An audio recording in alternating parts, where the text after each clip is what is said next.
Assalamualaikum warahmatullahi wabarakatuh. Sebelum memulai diskusi, izinkan saya dan teman saya memperkenalkan diri. Perkenalkan, nama saya Amani Raudatus Syifa dan teman saya Dinda Ayu Falepi. Adapun materi yang ingin kami sampaikan berdua yaitu tentang sifat-sifat matematika ekonomi dan konsep-konsep dasar matematika ekonomi. Baiklah, kepada Saudara Dinda Ayu Falepi akan menjelaskan materi sifat-sifat ekonomi bagian poin A.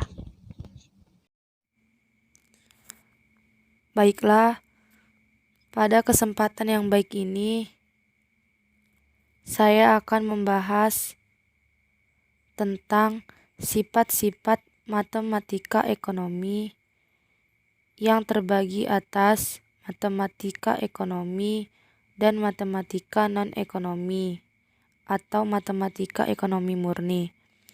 Kemudian, kita juga membahas teori ekonomi, matematika, ekonometrika, dan statistika. Sifat-sifat matematika ekonomi. Pengertian matematika ekonomi adalah cabang ilmu ekonomi yang berkaitan dengan keuangan negara dan perdagangan internasional sebagai salah satu pendekatan dalam analisa ekonomi. Tujuan matematika menurut para ahli ekonomi atau ekonom yaitu mempergunakan simbol matematis untuk menyatakan permasalahan yang berkaitan dengan keuangan dan dengan metode matematis mampu memecahkan permasalahan yang ada. Misalnya, harga atau price disimbolkan dengan P, biaya atau cost yang disimbolkan dengan C, Q atau quantity yang disimbolkan dengan Q, tabungan atau saving yang disimbolkan dengan S, konsumsi atau consumption yang disimbolkan dengan C. 2. Matematika ekonomi atau matematika ekonomi murni. Non-matematika ekonomi adalah matematika yang sepenuhnya termotivasi lebih pada sebab akibat, alasan, berbandingkan sebagai sebuah aplikasi.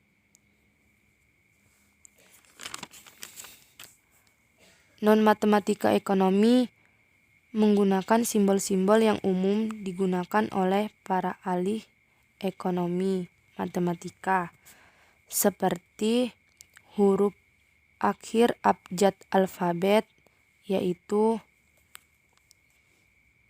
X, Y, dan Z. Di sini ada perbedaan mendasar antara matematika ekonomi dan non-matematika ekonomi. Perbedaan yang pertama yaitu matematika ekonomi menggunakan simbol sesuai dengan variabel ekonominya atau simbol matematisnya. Sedangkan non-matematika ekonomi menggunakan simbol-simbol yang umum digunakan. Perbedaan yang kedua yaitu matematika ekonomi mengandung persamaan-persamaan, sedangkan non-matematika ekonomi mengandung kalimat-kalimat. Perbedaan yang ketiga yaitu matematika ekonomi permasalahan diselesaikan dengan dalil sistematis, sedangkan non-matematika ekonomi persamaan diselesaikan dengan logika.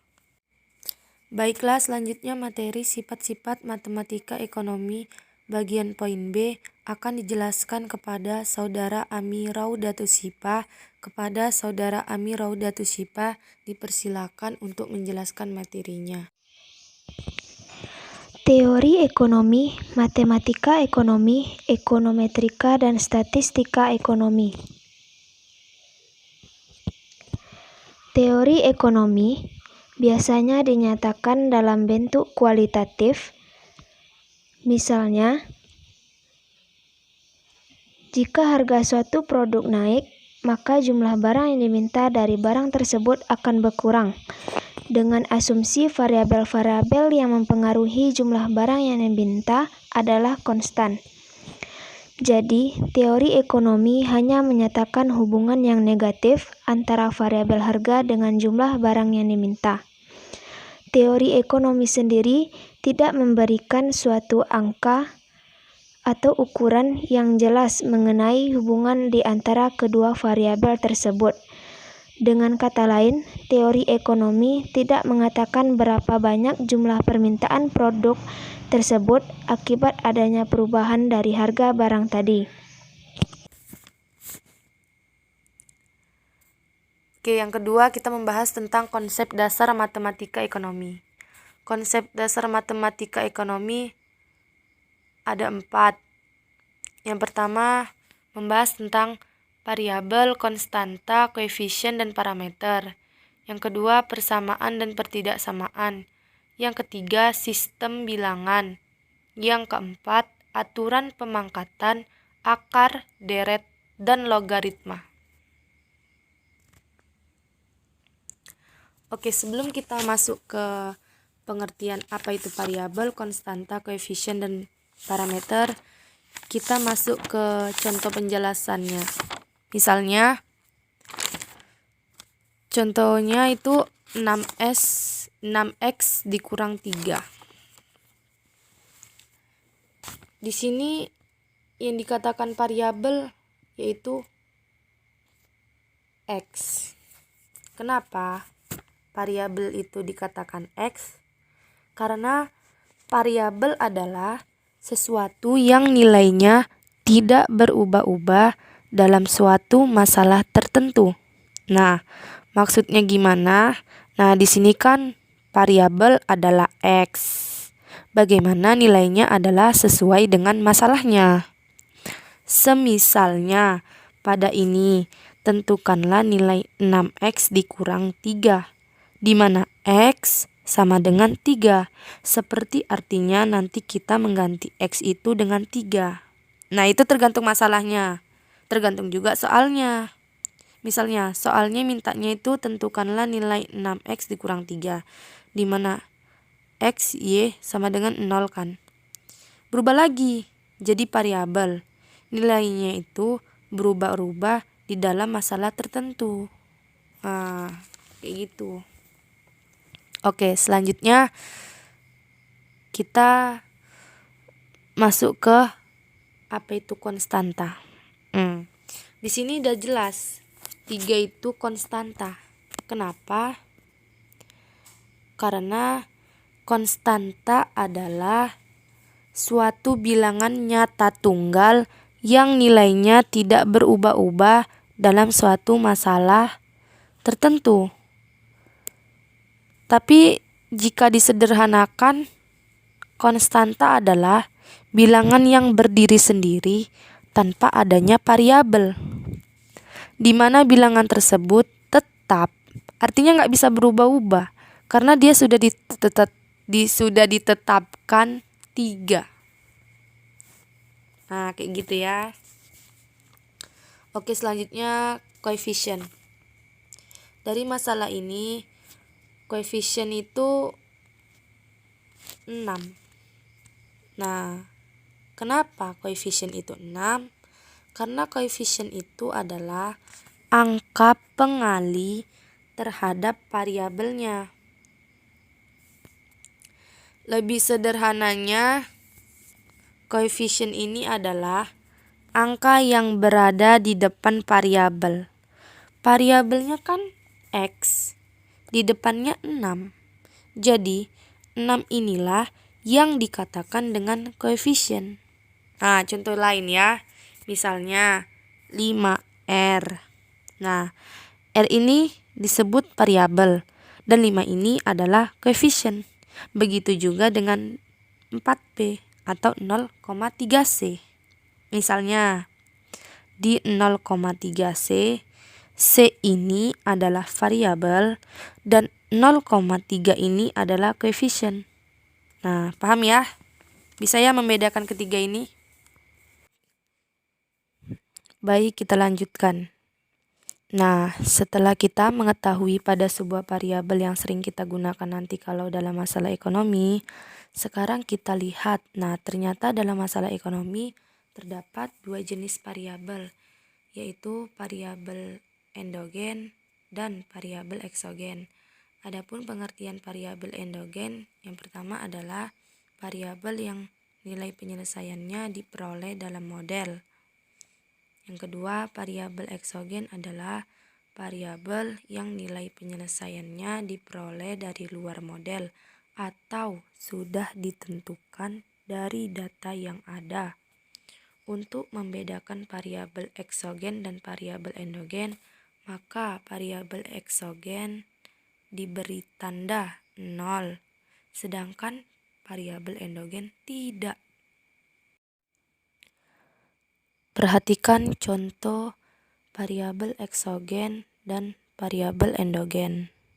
Harga beras di Jawa Barat tergantung kepada keadaan iklim di daerah penanaman padi di Jawa Barat. Nah, di sini yang memiliki pengaruh adalah keadaan iklim, yang berarti iklim inilah yang dikatakan variabel eksogen karena memiliki pengaruh terhadap variabel lain. Kemudian yang dipengaruhi adalah harga beras. Harga beras inilah adalah variabel endogen karena pengaruh bahannya itu dipengaruhi oleh variabel lain, yaitu iklim. Nah, sudah paham ya bahwa variabel endogen adalah variabel yang dianggap dipengaruhi oleh variabel lain. Jadi eksogen itu memiliki pengaruh dan endogen itu dipengaruhi. Paham ya sama contoh tadi dan penjelasan pengertian yang di awal tadi. Sudah kita jelaskan di awal, konstanta yaitu satu bilangan nyata tunggal yang nilainya tidak dapat berubah-ubah dalam masalah tertentu. Nilai konstanta ini sudah tetap. Nah, sekarang kita jumpa lagi pengertian koefisien. Koefisien adalah angka pengali konstan terhadap variabelnya. Ini seperti saya jelaskan yang di awal tadi, di mana yang di awal tadi itu contohnya beserta penjelasannya. Saya berharap saudara-saudara paham atas pengertian variabel, konstanta, dan koefisien. Oke, selanjutnya ada satu istilah lagi yaitu parameter. Di dalam suatu model matematika, parameter itu tidak wajar ada. Yang dikatakan parameter adalah suatu nilai tertentu dalam suatu masalah tertentu dan mungkin akan menjadi nilai yang lain pada suatu masalah yang lainnya. Biasanya parameter ini dilambangkan dengan huruf awal abad Yunani atau Arab, misalnya alfa, beta, atau A, B, dan C, dengan objek yang kecil. Nah, jadi kalau nanti kalian bertemu dengan adanya alfa, beta, nah itu adalah parameter. Tapi parameter tidak selalu ada dalam sebuah model matematika atau model ekonomi. Paham ya? Nah, selanjutnya kita akan membahas materi persamaan dan pertidaksamaan. Adapun pengertian persamaan adalah suatu pernyataan bahwa dua lambang adalah sama. Maka persamaan biasanya disimbolkan dengan tanda sama dengan, yang artinya di mana ruas kiri dan ruas kanan itu harus sama, di mana nanti lambangnya di tengah-tengah adalah tanda sama dengan. Selanjutnya, pengertian pertidaksamaan. Pertidaksamaan adalah suatu pernyataan yang menyatakan bahwa dua lambang adalah tidak sama, yang biasanya disimbolkan dengan tanda lebih besar di mana ruas kiri dan ruas kanan itu tidak sama, maka tengahnya itu bisa digunakan dengan tanda lebih kecil atau lebih besar. Nah, sekarang kita membahas macam-macam persamaan. Dalam matematika ekonomi ada bisnis. Dalam matematika ekonomi dan bisnis terdapat 3 macam persamaan, yaitu yang pertama persamaan definisi. Persamaan definisi ini adalah suatu bentuk persamaan di antara dua pernyataan, yaitu mempunyai arti yang sama. Contohnya, penerimaan total adalah perkalian antara harga per unit dengan jumlah barang yang terjual. Ini dapat ditulis dengan TR sama dengan P kali Q. Yang kedua, persamaan perilaku atau behavioral equation. Pengertiannya, suatu persamaan yang menunjukkan hubungan tingkah laku suatu variabel sebagai akibat dari perubahan variabel lainnya. Persamaan ini dapat diterapkan pada perilaku manusia, misalnya perubahan perilaku pola konsumsi secara keseluruhan sebagai akibat dari perubahan pendapatan nasional. Untuk lebih jelasnya dapat dilihat pada contoh berikut ini. QD sama dengan 10 dikurang 2P.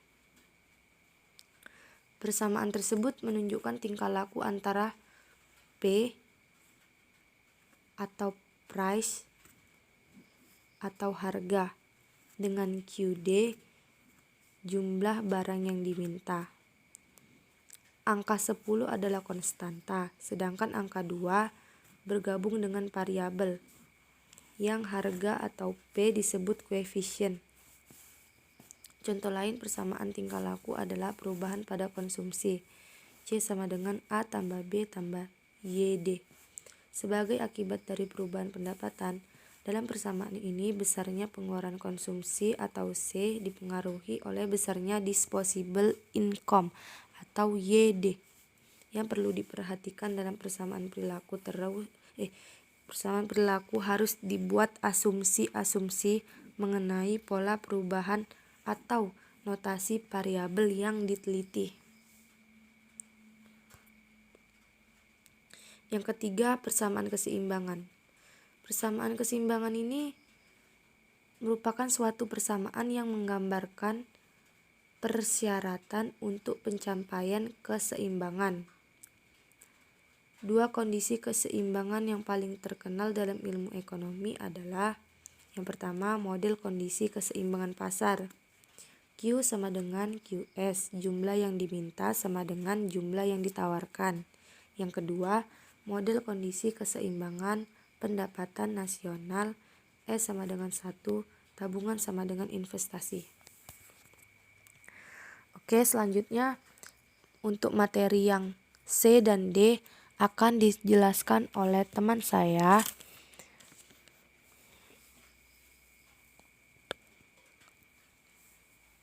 Oke, selanjutnya untuk materi C dan D akan dijelaskan kepada teman saya, Ami Raudatus Syifa.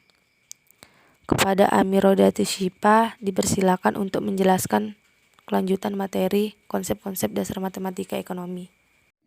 Berikutnya yaitu sistem bilangan.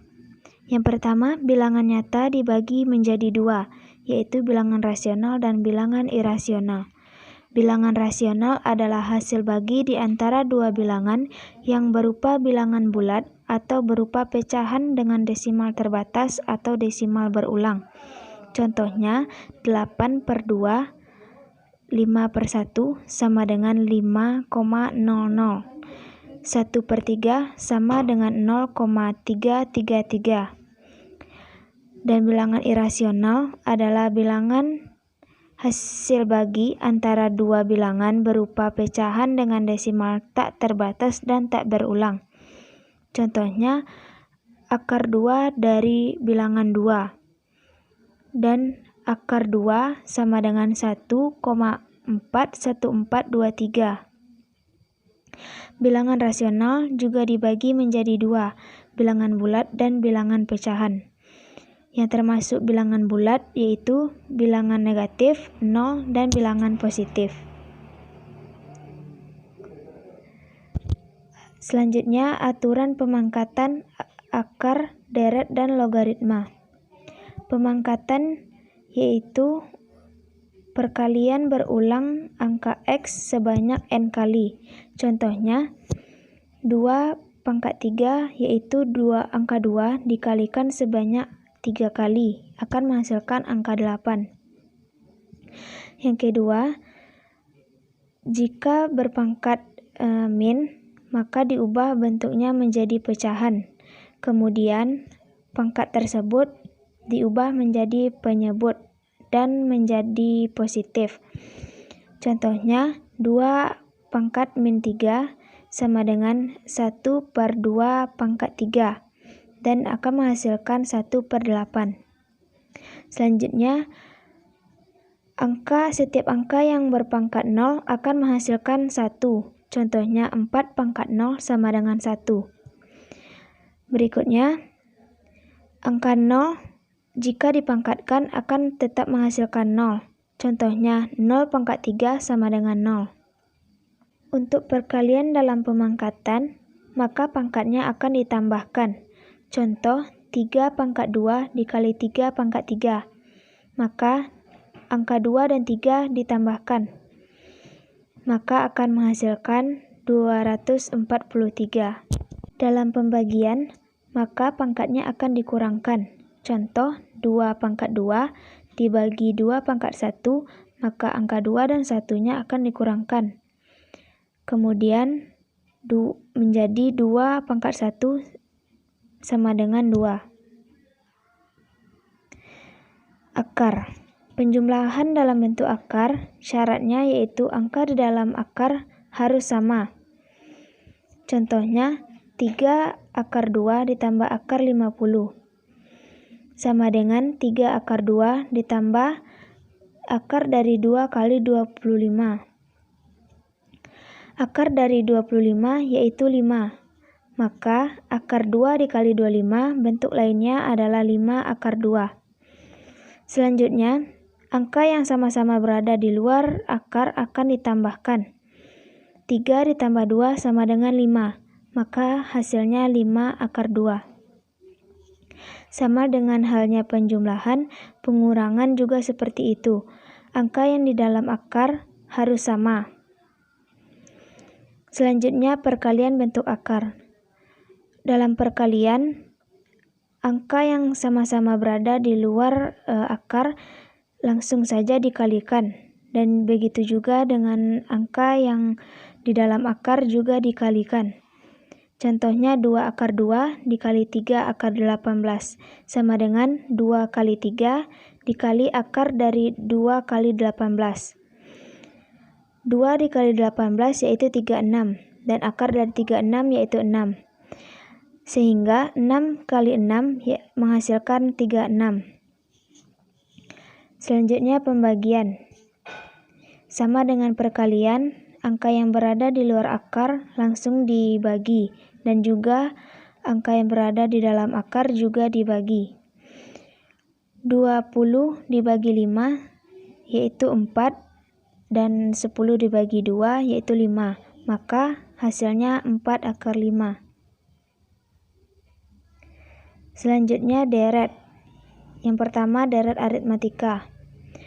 Rumusnya yaitu untuk mencari suku ke N yaitu UN sama dengan A ditambah N dikurang 1 dikali B.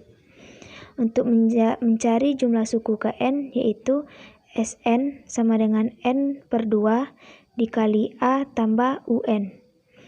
Atau SN sama dengan N dibagi 2 dalam kurung 2A ditambah N kurang 1 dikali B.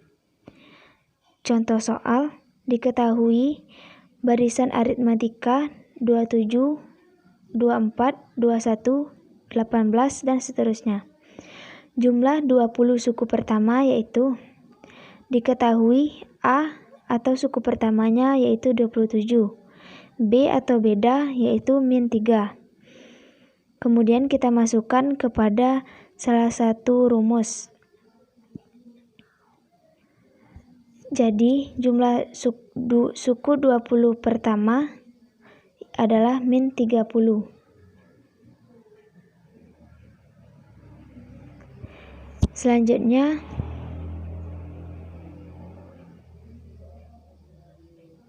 Selanjutnya geometri. Rumus mencari suku ke N yaitu UN AR pangkat N kurang 1. Untuk mencari rasio sama dengan UN per UN dikurang 1. Dan rumus mencari jumlah suku ke N yaitu SN sama dengan A dikali R pangkat N dikurang 1 per R kurang 1 jika angka R kurang dari 1, lebih dari 1. Atau SN sama dengan A dikali 1 kurang R pangkat N per 1 kurang R jika R-nya kurang dari 1. Contoh soal, jumlah 6 suku pertama deret geometri 2 tambah 6 tambah 18 adalah. Diketahui A atau suku pertama dari deret tersebut adalah 2. Kemudian rasionya yaitu 3. Kemudian kita masukkan ke salah satu rumus. Jadi jumlah 6 suku pertama deret geometri tersebut adalah 728. Kemudian logaritma. Ada beberapa sifat logaritma.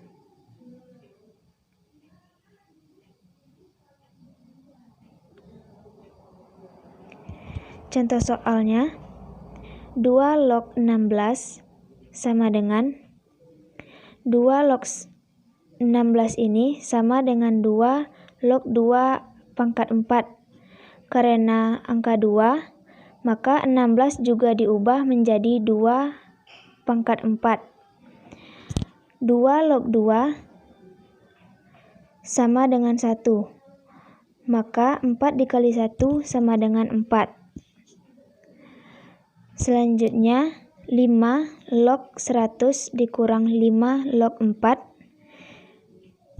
sama dengan 5 log 100 dibagi 4. Karena dalam pengurangan logaritma, angka 100 dan 4 ini dibagi.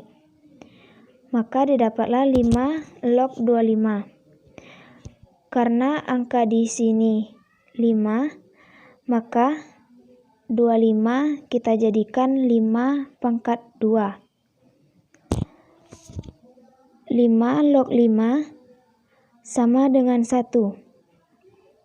Maka 2 dikali 1 sama dengan 2. Bunga melati harum mewangi, wanginya sampai di ujung jalan.